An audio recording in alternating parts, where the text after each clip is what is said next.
السلام عليكم ورحمة الله وبركاته. الحمد لله رب العالمين، وأصلي وأسلم على سيد الأنبياء والمرسلين نبينا محمد وعلى آله وصحبه أجمعين. رب اشرح لي صدري ويسر لي أمري واحلل عقدة من لساني يفقه قولي. رب زدنا علما، رب زدنا علما، رب زدنا علما نافعا. آمين. We are discussing about التاريخ, history. In the previous session, we tried to understand some basic principles which can be used as the foundation to understand history from Islamic perspective.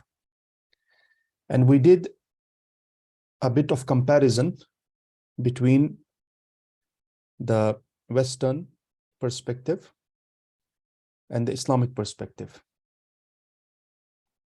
We said that in the incidents and the events which happen, there are deep principles which can be understood and patterns which can be extracted.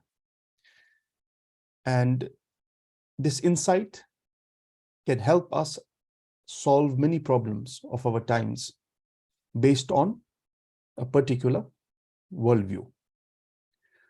We said generally all civilizations, they follow the chronological stages of history, manhaj. So they divide their history into some particular stages based on their principles. And we pointed to the main stages of world history according to the Western perspective.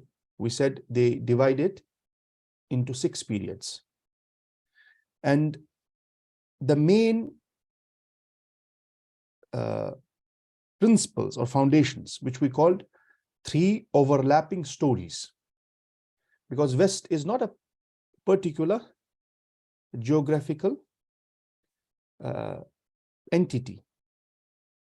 West is also vast, which comprises of many different cultures and geographic entities. And if you remember, we said when we say West, particularly before the modern period, we usually mean the 2 European empires, the Western European Empire and the Eastern European Empire. So from all these cultures and different manifestations of a particular worldview, we have to extract the similarities.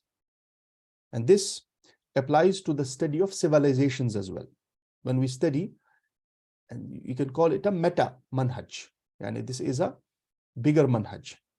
When we lift ourselves above our own civilization, and we don't restrict ourselves to the study of our own civilization based on our own worldview, in order to extract principles which will help us in enhancing our future, correcting our mistakes, but rather we lift ourselves above our civilization and we do a comparative analysis with other civilizations which may be based on a different worldview.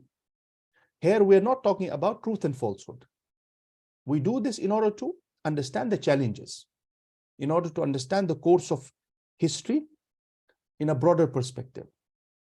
Okay, like I gave the example of Arnold Toynbee, who is a famous Western historian of civilizations. Yani he lifted himself above the study of a particular history, which is based on a specific worldview, for him, Western. He lifted himself above this and he tried to study the civilizations, human civilizations as a whole, and extract the principles. And in that, he adopted the manhaj of the great Muslim historian, Imam Ibn Khaldun, rahimahullah. So lifting ourselves above our own worldview and studying civilizations is for a purpose. The purpose is understanding the overlapping stories. What are the similarities? What are the similar concerns which fueled the incidents of history? And how did it impact particular societies and particular geographical entities? And how does it shape our future? This is the purpose. Some of us were not able to grasp, because after the class, I received some questions about the discussion of the previous session. So I'm repeating this.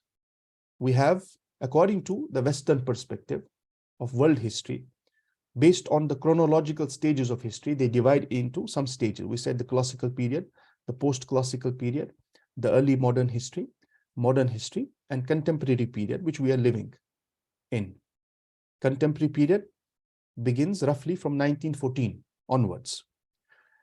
From all these stages, they extract 3 overlapping stories, which means this is the concern. These are the things I'm focusing in understanding these stages.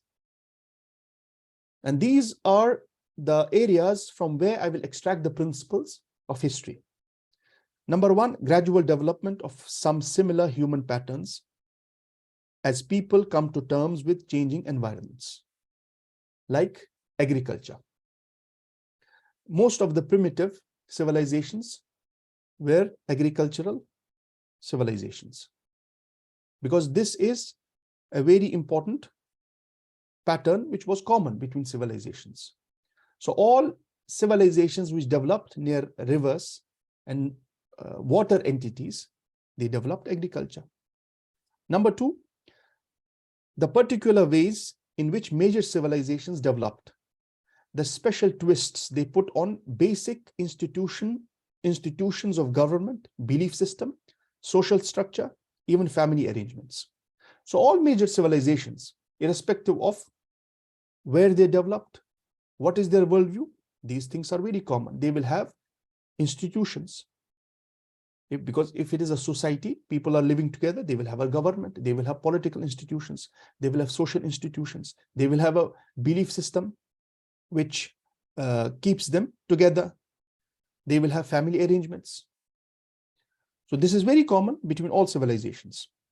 Number 3, the ways in which different societies interacted with each other through trade, migration, cultural diffusion, deliberate imitation, war, or explicit aversion. Yani, these things are also common between civilizations.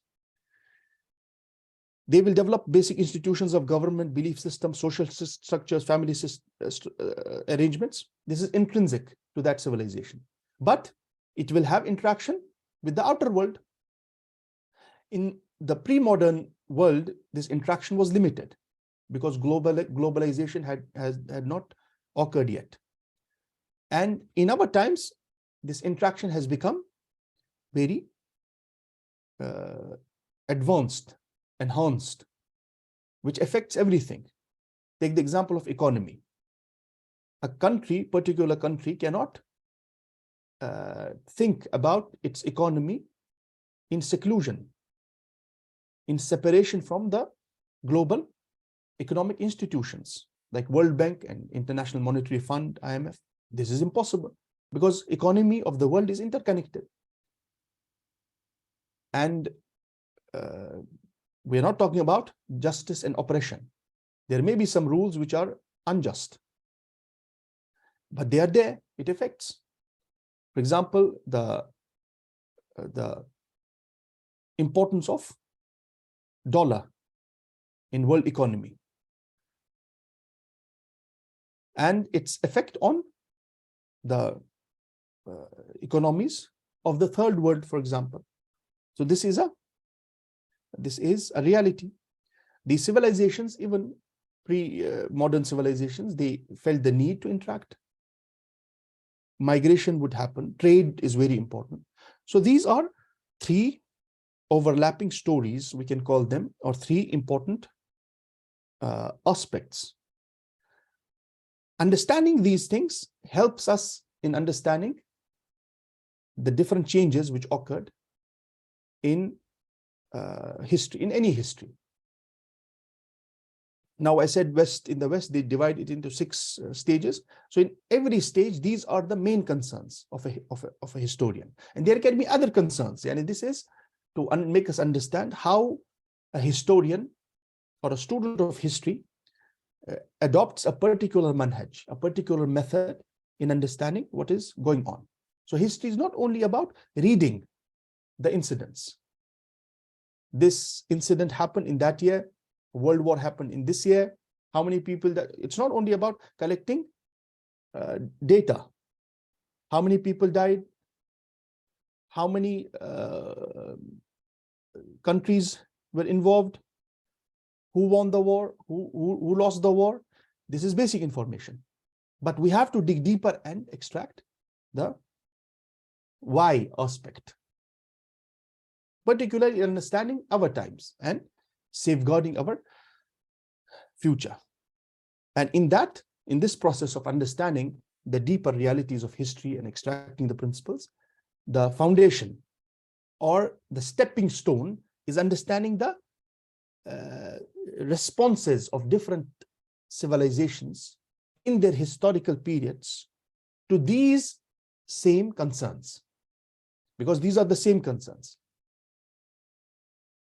So if you want to understand the modern political system of the West, which is prevalent everywhere, you must go to the Western history. How did this political system develop? In a particular stage, for example, post-classical period, what was the political system about? In the Greek civilization, the Greece city-state arrangement, how was their political system? How did it develop and eventually become modern nation-state, modern philosophy of nationalism? This is very important because this is common. Every great civilization has a political system. So I explained in the previous session also that there are some specific and particular qualities in every civilization which are fixed and or which are specific with that civilization, and it does not share it with others. Understanding those particular qualities and how did it affect that particular civilization and others, and generally the world as a whole, is also important. But the major part of historical understanding lies in understanding the similarities. Okay, this is what we call philosophy of history. Every great civilization has a philosophy of history. And as Muslims, we must also have our philosophy of history. And sadly, after Imam Ibn Khaldun, rahimahullah, we don't have any original thinking in this area, according to my little knowledge. I'm studying the Islamic sciences and Islamic knowledge from past 20 years. And I have come to this realization that in some areas, after a particular age, we have zero contribution. And this fostered our decline in that particular area. History is one of the areas, philosophy of history. Ibn Khaldun is the last original thinker in history, original historian who gave a theory, a falsafa. We'll come to that. What we have is the works arranged into chronological order. We have some great books of history arranged into the chronological order. In fact, in some books, it begins with the creation of the world, creation of the universe. It begins with Adam alayhi salam, till the times of that historian, say 4th century after Hijrah, 5th century after Hijrah, whatever. But philosophy of history, we don't have any original contribution after Ibn Khaldun. This is, and we should not be asking, why don't we have? This is the reason of decline. We should search for the causes of our decline, intellectual causes, before we take a look on the practical aspects. Because the decline of any nation, it begins with decline, or its foundation is on decline in fahm, in understanding. If they have declined intellectually, it will have manifestation practically as well. Another area in which is connected with history is the political theory. After the great political minds like Imam al-Juwayni, al-Imam al-Mawardi, and others, who were not only theorizers, but they also were practically involved in politics. We know Imam al-Juwayni, his contribution to the Seljuk state, so on and so forth. They were involved. They had practical experience as well. After them, we don't have any original thinking in political theory, like in the West. Now, the modern Western falsafa in political theory is liberal democracy. And it has been adopted by whole world. Election, parliament, presidential rule or parliamentary rule. We have opposition, we have political parties, opposition. The will of the nation is expressed by free voting, so on and so. These are nationalism, nation state. These are Western ideas. Liberal democracy. It is a falsafa. At a level of a commoner, we may consider it only from its. We may only understand the outer covering of the process. Election, free voting, expressing the will in a free manner, elected government. This is the manifestation. But if you go deeper, you will find it is a proper philosophy developed by some great Western philosophers until it culminated in today's age. And we don't know, it may develop more in coming ages if the West does not decline. So they worked, and it basically every thought or every manifestation, it is a practical, or it is logical. It follows a logical progression. It follows a logical progression of the thought. In practice also, what we are now, the Ummah, it is a logical progression of our past. The West also, what it is today, it is a logical progression of the past of the West, so on and so forth. So thoughts also develop, ideas develop, institutions develop, so on and so forth. But we have not contributed. We don't have. I had this niyyah, and I still have, inshallah. We may do it from Darul Ilm platform, teaching political theory, a siyasa al-shar'iyyah. And I did a bit of research. I'm doing it from the past year, trying to understand the texts we have in political theory. After the age of the great mujtahideen, our golden age, we don't have. The best book which comes to mind is the book of Ibn Taymiyyah, As-Siyasa Al-Shar'iyyah. But it is a general work explaining the interpretation of a particular ayah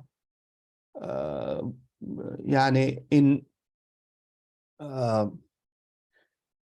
the meanings of amana, the trust in a political manner.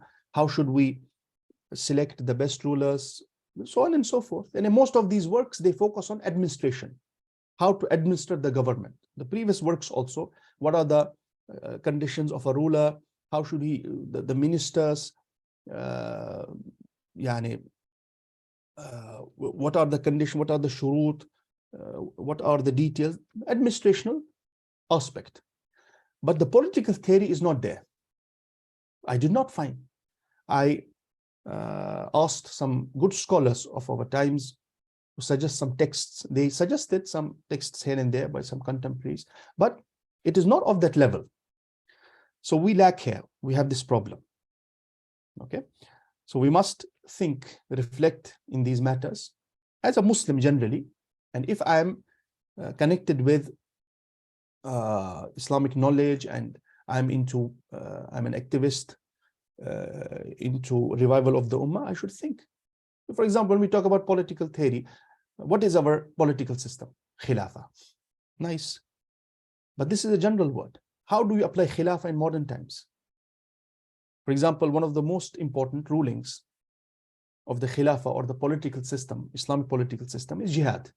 Jihad was the foreign policy of all great empires we had.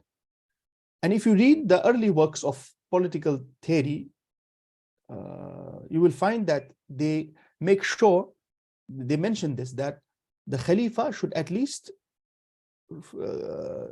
engage in jihad every year. So the maximum period of delay is 1 year. Beyond 1 year, he cannot delay. And there are other opinions.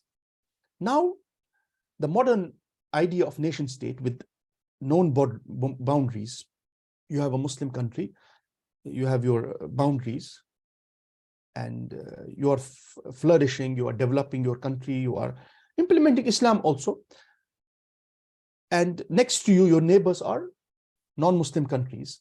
You cannot go and every year you're going for jihad. And this would be absurd politically also.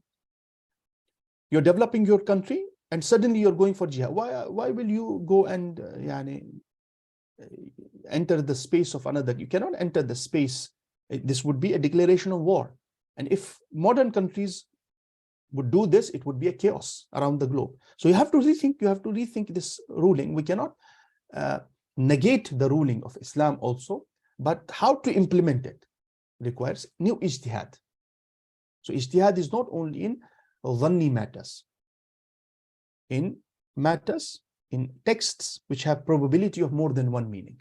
There is ijtihad, which is tatbiqi, which is in application of the qat'i matters as well. For example, salah is qat'i. Obligation of salah is qat'i. There is no disagreement about this, definitive.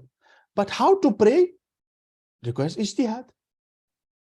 If a condition I'm facing, I'm sick, I'm not able to stand, how should I pray? Can I pray sitting? Can I miss the prayer? This requires ijtihad. So ijtihad in qat'i matters is in implementation, tatbiq.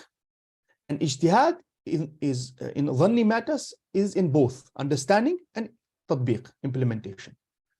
So khilafah, yes, khilafah is it's easy to say khilafah, but how? Do we have a political, did we develop this ijtihad with time and we have something at least raw to present in our times? We don't have. We just have terms. And the idea of khilafah in a pre-modern society, which does not apply here. I will come to that, inshallah, when we discuss about Ibn Khaldun. So this is very important. We have to develop these areas with the basic principles will never change.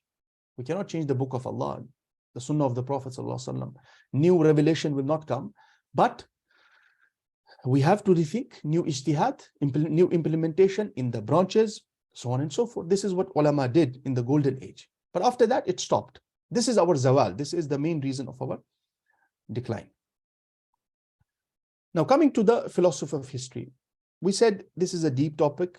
We cannot go into the details. But let us compare between two philosophers. Hegel, who was a German philosopher or historian, philosopher of history, and he's generally considered as the foundational thinkers of Western philosophy, generally, and Ibn Khaldun.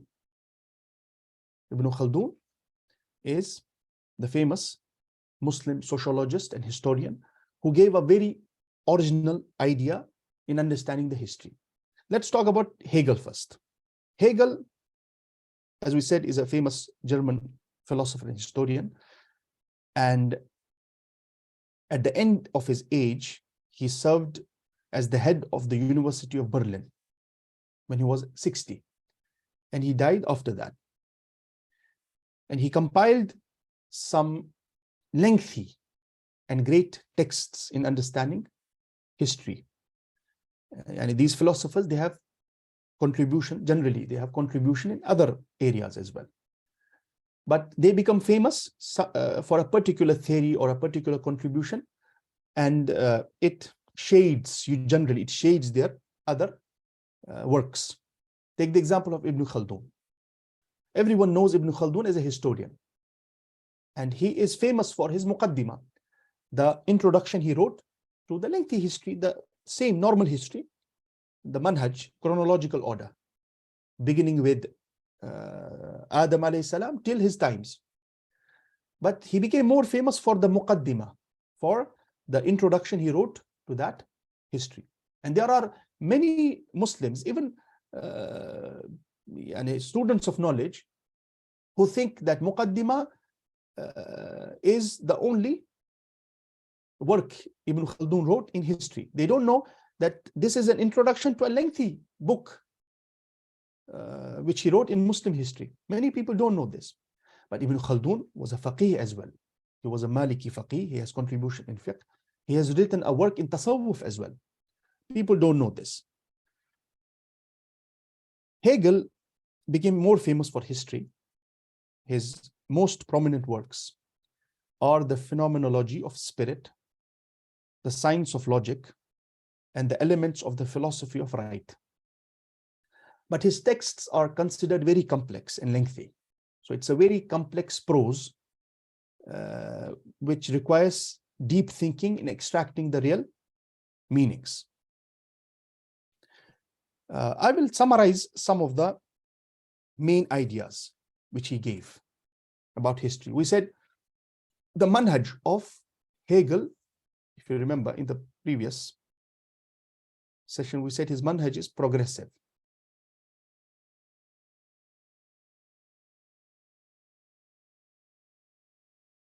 Which means history progresses from a point and it becomes better and better. This is generally based on their worldview. This is the worldview of the West. As we said, all these components of the worldview, they will be connected to the main world, the aqidah which they have.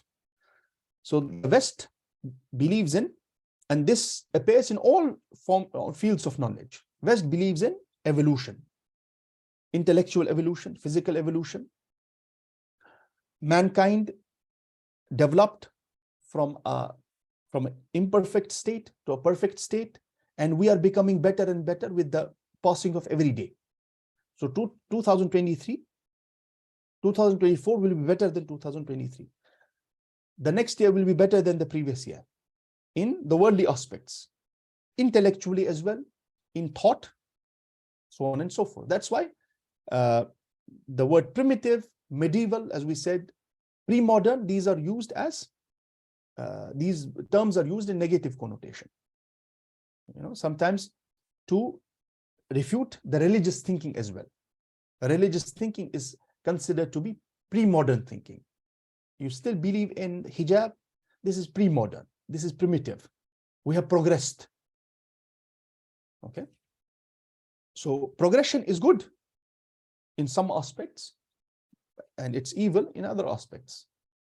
We Muslims also believe in progression, development, intellectual evolution, but in a particular area.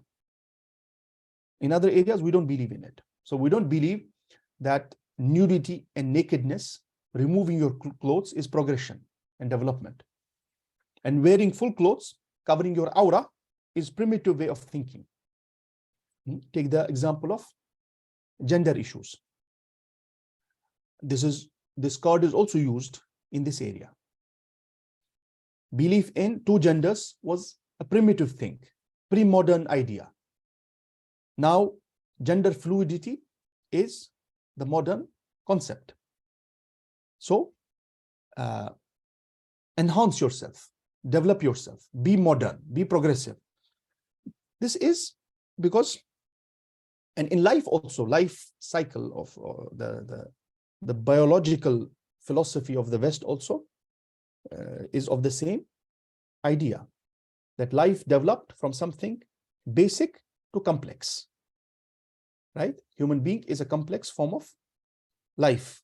It developed from basic, and this progression happened from basic to more complex. As Muslims, we don't believe in this. We have a different, based on our own worldview, we have a different way of understanding these things, which has been explained in the Quran. So we believe that human being was created perfect, but he fell into regression. which Allah subhanahu wa ta'ala calls asfala safilin. We created human being perfect, but he fell into regression. So Adam was created perfect, but he fell into regression. So we don't have this idea of progression or progressive philosophy in a way in which it is applied in the West. Okay, so the philosophy of Hegel is progressive. It means following the chronological stages of history, from good to better to best, from primitive, from classical to primitive, then medieval and modern. And now we are in maybe postmodernism, because it's developed. And this worldview has impact in everything, either we realize it or not. In technology also, take the example of in simple matters, like the gadgets we use. This perpetual cycle of better does not end anywhere. We have iPhone 5, iPhone 5S or whatever, I don't know the details, iPhone 6, maybe now iPhone 7 or iPhone 12. I don't know what is the current trend. It will never. Why is this? This is a perpetual cycle which never satisfies the ego and greed of a human being. Consumerism. So we start thinking that using iPhone 6, which was a very modern and developed gadget in its time. Now using it in 2023 will be considered old. Anyone who uses people will look down upon him, because this is the year of iPhone 12, or maybe better than that. See how the Western worldview of progression manifests itself even in the small day-to-day matters. Now let's come back. And I said this because this is the principle. We should understand the foundations and the principles always when we reflect on phenomenon. Now coming back to history, what does it mean? It means history developed, mankind developed in all areas, in thinking, in technology, in the family relationships, whatever, social relationships, economy, it will always keep developing. So this is the progressive philosophy. But there are some deeper points in this philosophy which are specific with this philosopher Hegel, in which he disagreed, or we can say he enhanced or he added to the previous ideas. I will summarize it in 5 points. Number one is, he said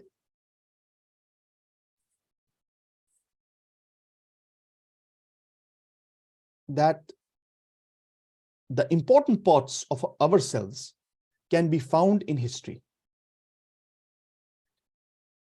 Important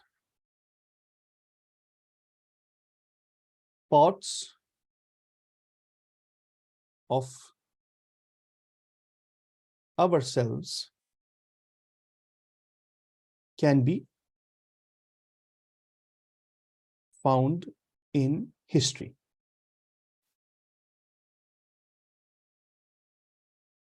Here he disagreed with the general idea of the Western idea in looking at history from a complete progressive mentality.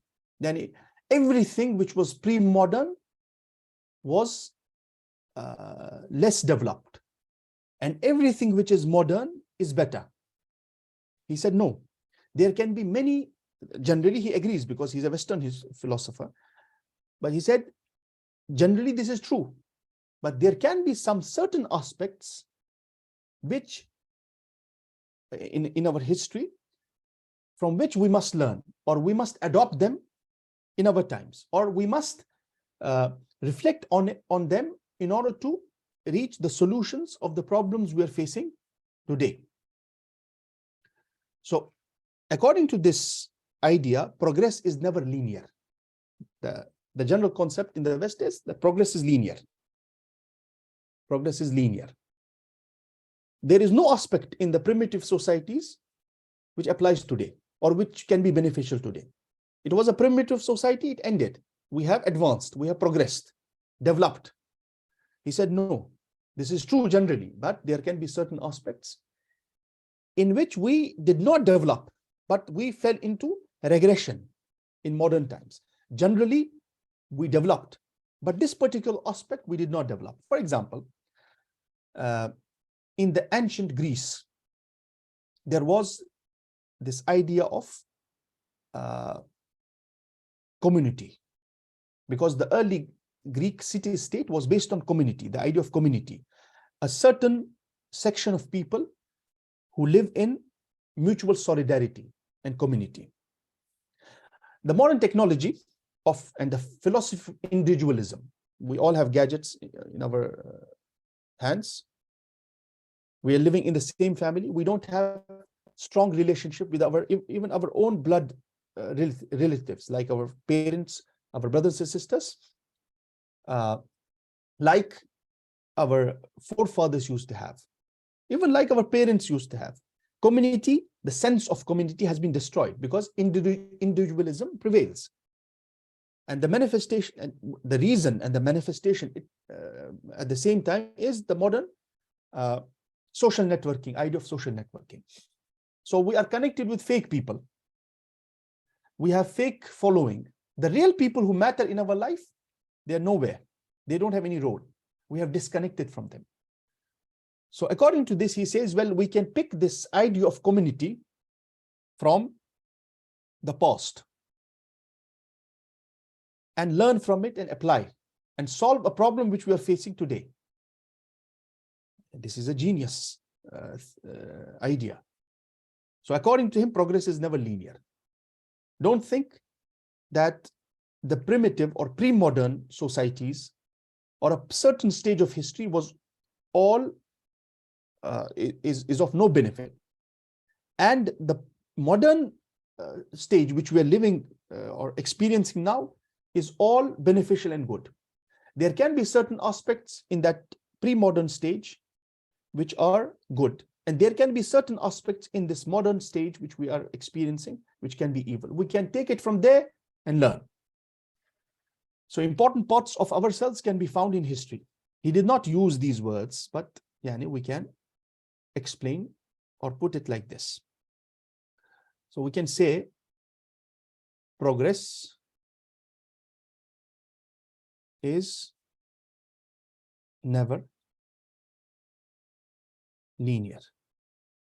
And this was an original idea in the framework. He did not come out, of course, he cannot come, he's a Western philosopher. He did not come out of the framework, but he gave this idea within the framework. Number two, let me go here. Learn from ideas you dislike.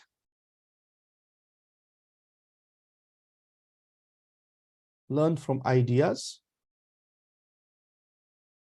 you dislike. And this is the benefit of doing a comparative analysis with other civilizations.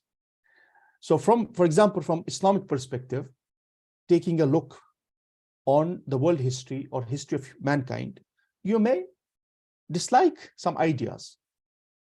They may not be in accordance with our worldview, but there will always be certain aspects from where we can learn from even those ideas which you dislike.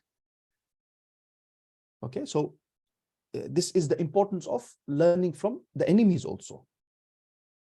So in order to understand what is happening with us as an ummah in our times, we must deeply understand the Western civilization also. In history also, what happened with us, we must understand the enemies in order to not only engage with them in a better manner or to fight them in a better manner, but to take the benefits from the ideas we dislike. Okay, so he said the West has become completely hostile to certain civilizations, which they call pre-modern civilizations. And the West shuns all these civilizations and the ideas. So for example, in the modern Western civilization, we have this idea of founding the truth only on sensory perception. We have talked about this before.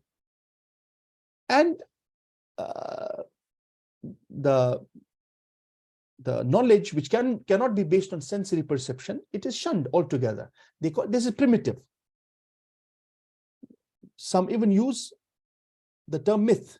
Yani everything which cannot be proved by sensory perception or empirical method is a myth.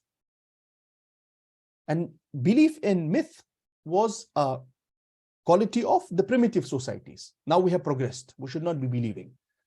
And you must have heard when we engage in da'wah, some people say that this is Western influence on the minds.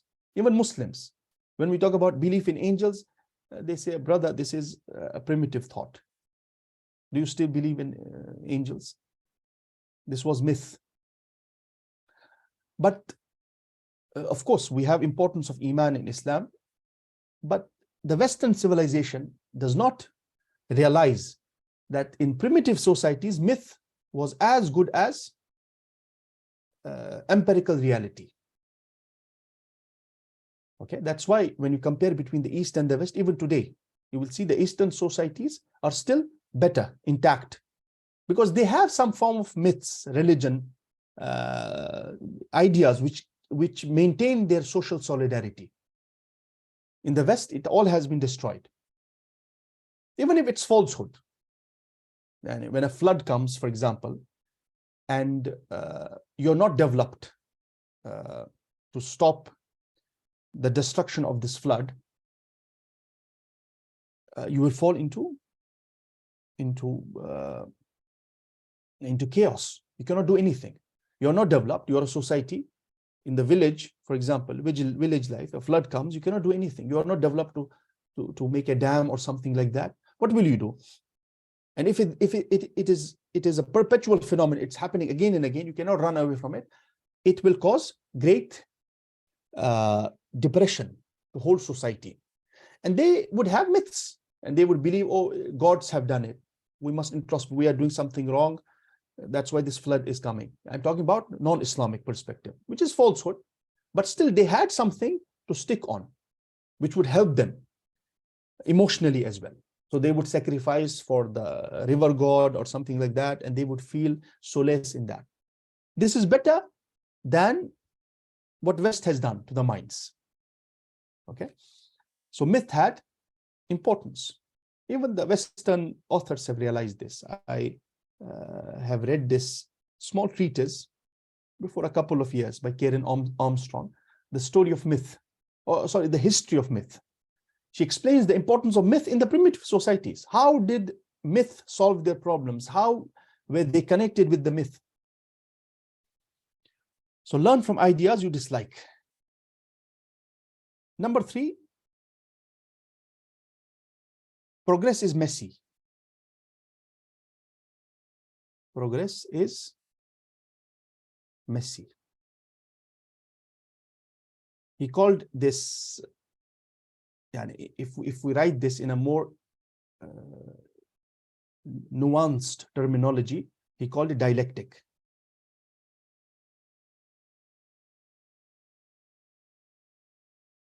Progress is messy. The progressive philosophy does not believe that whatever happens, it happens. It's always good for mankind. Progress comes with its challenges. Progress comes with a mess which it creates. So, for example, the best example is the Western civilization. All mankind, including Muslims, whether they say it or not, they cherish the modern advancement in technology. And they look to it as, they aspire, and they look to it as the yardstick of success.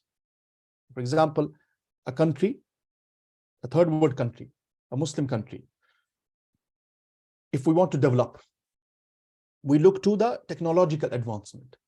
If we are developed economically, technologically, we can face the West, we will develop, which is good. It is not bad. But technological development and advancement is not the only development. It is a secondary thing.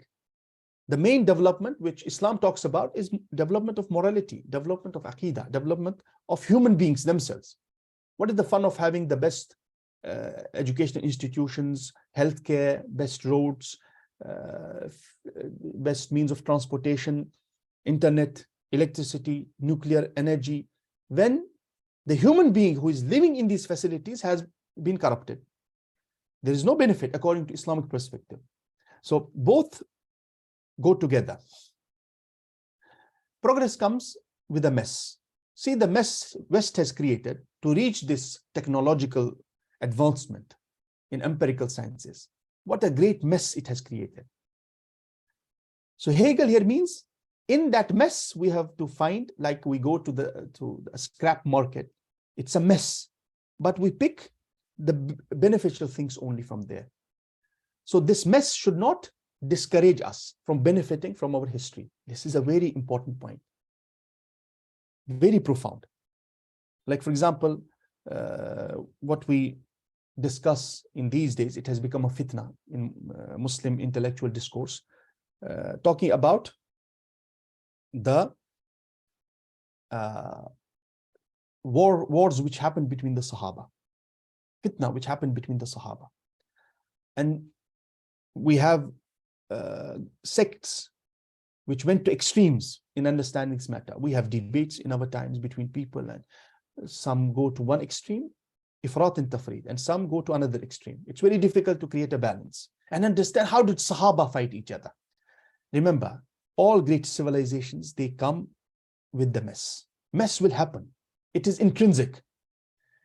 But the art is in finding the best beneficial things from this scrap, from the mess. So this is what all civilizations do, but unfortunately, we don't have this, we don't learn this art of understanding the beneficial things we can from the mess.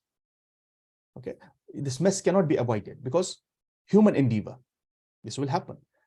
When a particular political institution spreads to more geographic areas, control is very difficult to maintain. Mistakes will happen. This is what the great Ali radiallahu anh pointed to. And sometimes I feel that these philosophers, they have taken some of their ideas from Islam. By deep reflection, we already have it there. In fact, Quran is tibyan li kulli shay. Quran is the explanation of everything. Ali radiallahu anh, in his times, which was full of fitna between Muslims, when someone asked him in depression, he said, "Oh Ali, we have not seen any khair in your times. We remember the times of Abu Bakr and Umar, great khair for the ummah. We conquered the Persian and the Roman Empire. What are we doing now? We are fighting each other, killing each other." Ali, this was true. Ali gave a positive message. What did Ali say? He said, Abu Bakr and Umar and the Prophet himself, they taught us how to fight the disbelievers. I have taught you the adab of fighting each other. And I have not taught you how to fight each other. We should not be fighting each other. But I have taught you if this happens, and it will happen, this is part of the game. What are the adab? If Muslims fight each other, how should they fight? How should they reconcile? How should they engage? And this was something positive which Ali thought. And we can connect this idea of Hegel with the qawl of Ali. Progress is always messy. If we want to develop and reflect on the Umayyad Khilafah, mess, but progress at the same time. Ilm, knowledge, ulama, religious institutions, intellectual institutions. The Abbasid age. Abbasid age is considered the golden age. Science, political hegemony of the ummah, ilm. But how did it begin? It began with a mess. The first Khalifa is called As-Saffah. If we literally translate it, bloodthirsty. The Abbasids, when they came, they took out the Umayyad rulers from their graves, and they lashed their bodies. Famous mess. But this mess should not discourage us. It will happen. May Allah subhanahu wa ta'ala protect us from shar and mess, but it is part of the game. We have to focus on the benefits. Now, for example, when we talk about the strife which happened between the Sahaba, we don't want it to happen again. So in this particular mas'ala, we don't follow the Sahaba. We don't say, oh, Sahaba fought each other. Alhamdulillah, we should be fighting each other. No, or fighting each other is something good. No one says this. No one says this. The Ahlul Sunnah discourse is that we remain silent about the Sahaba. And we don't, because they are the people who narrated this religion to us. They narrated the book of Allah, they narrated the Sunnah. So we should not be speaking bad about them. But at the same time, we should learn from their mistakes with respect. So we should reflect on what happened. Why did it happen? So that we don't repeat it. What are the benefits we can take? What are the mistakes we should? And sometimes it's not a mistake. It is a political decision of a particular Sahabi, like Uthman radiallahu anhu. Was it because ijtihad at the end? He was not a prophet. What he did was right according to him, but did it prove successful politically? See the mess which happened after that. For example, the martyrdom of Hussein radiallahu anhu, which is one of the darkest moments, or the big black spot in Muslim history. Hussein radiallahu anhu. But now, should we? Should this make us, because we are thinkers, we are Muslims who aspire for developing the ummah, for lifting the ummah, we should not fall into despair, but rather engage. Let us see how can we understand this? How can we take the positives? What should we, in future, what should we avoid? Okay. So for example, if you ask me, if we compare between Uthman and Ali, and this is a very sensitive topic, as a ruler, Uthman and Umar radiallahu anhu. Umar was very strong, iron fist. Uthman was sharif. He was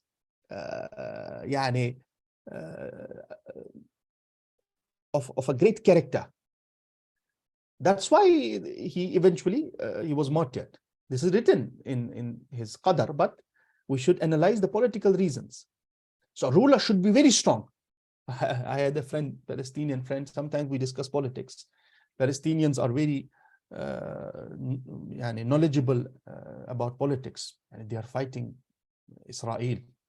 They are fighting the West. Now we know what is happening. And, two big events are happening now in our modern Muslim history. Number one is, which keeps on happening every year, the Gaza and the Israel conflict. And how a small bunch of people with no resources are fighting the whole West. Rockets on Israel means rockets on the West. It is not easy. The second event which is happening is today's election. The geopolitical ramifications of Turkey's elections. So we discuss politics sometimes. He said I rebuked him for that. I said, he's not from Islamic background. He's not a student of knowledge. But what he said, I reflected on it. He said, we were comparing Uthman radiallahu anhu and Muhammad Mursi of Egypt. There is no comparison, of course, Sahabi. The political similarities, the political incidents which happened. Muhammad Mursi also was a very sharif, noble character, and ruler should be iron fist.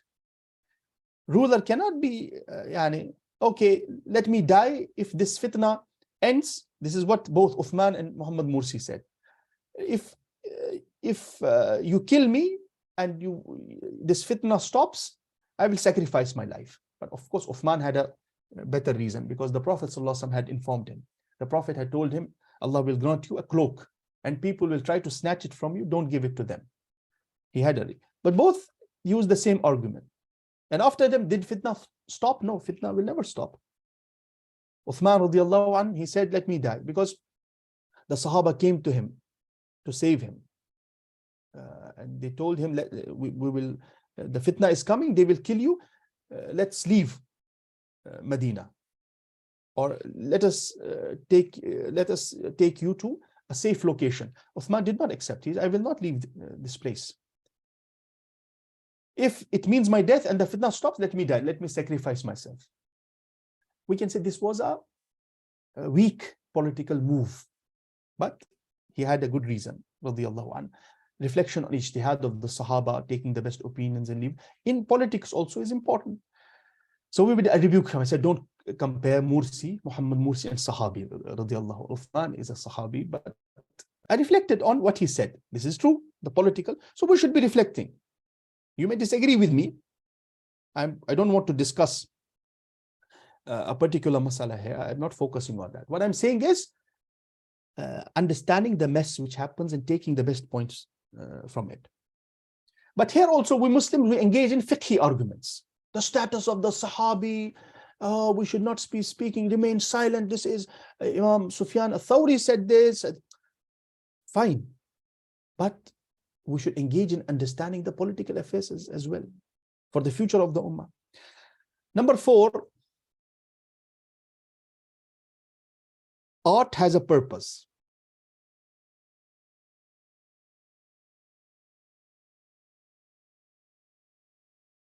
He said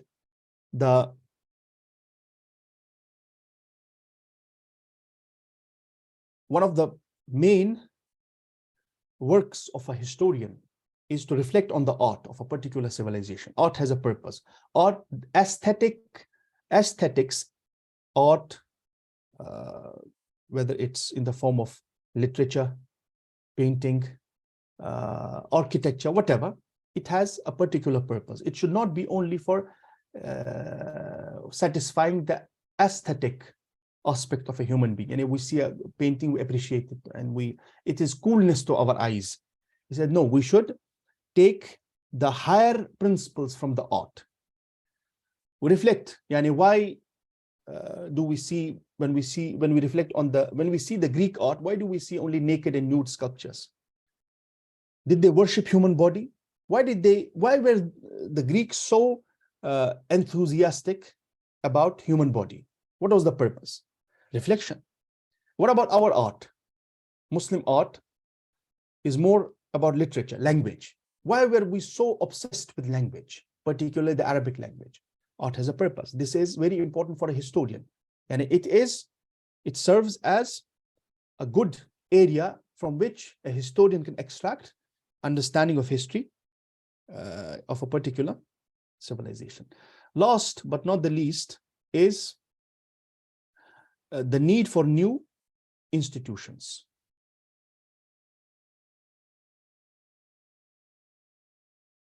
The new institutions based on the progression which happens, the development which happens. So as the educational philosophy progresses of a particular nation, we need new educational institutions. Institution is not only the physical, by institution, we don't only mean the physical building or something like that, but the legal systems, for example, in modern world, economy developed a lot. And it was very difficult for the pre-modern institutions or economic setups to cater with the modern economic growth, which was founded on the idea of globalization. Now, economy is not restricted to a particular nation. Everything is interconnected. So this new institution of banking system was developed to cater this particular change. So he said, we should not use old institutions to cater the new developments. So like the history of the world, any nation, any civilization keeps on changing perpetually because this is progressive method from becoming better to best. The institutions should also cater with that change. The institutions should also develop. If the economy changes, becomes a different reality, the economic institutions should change. If the education takes a different turn, the education institutions should change. This is where the genius of the Westerners lie. For example, how they have worked on their curriculums based on their educational philosophies. The curriculums. The old curriculums were more text-based. The new curriculums, I'm talking about child education, early education. You can reflect on it. The texts are becoming lesser and lesser. So he said, one of the main jobs of a historian is to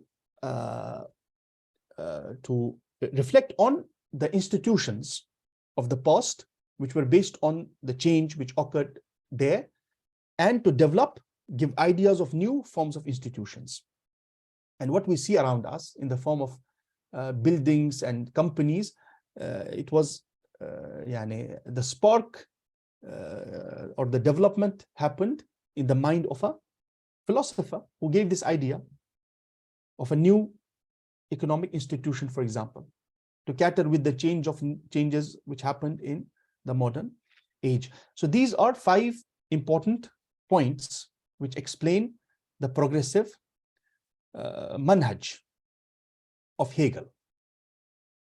Okay, so Hegel was a German philosopher of history. He belongs to the Western thought, no doubt. So his manhaj is progressive. But in explaining the progressive manhaj, these are the 5 points, which are very deep, which he adopted, or which he, according to his knowledge, he said, these are the 5 points or 5 principles. If you adopt it, you can reap the best fruits from reflection on history, and you can use this to solve the problems of your age and to develop your nation or your civilization, your society for future. We'll stop here, inshallah. In the next session, we will talk about Imam Ibn Khaldun, how he developed a new manhaj of understanding history, and how this manhaj also influenced some important Western philosophers of history, and they adopted it in engaging with the world civilizations like Arnold Toynbee. We ask Allah subhanahu wa ta'ala to grant us understanding of our history and learn from the mistakes we committed in our history.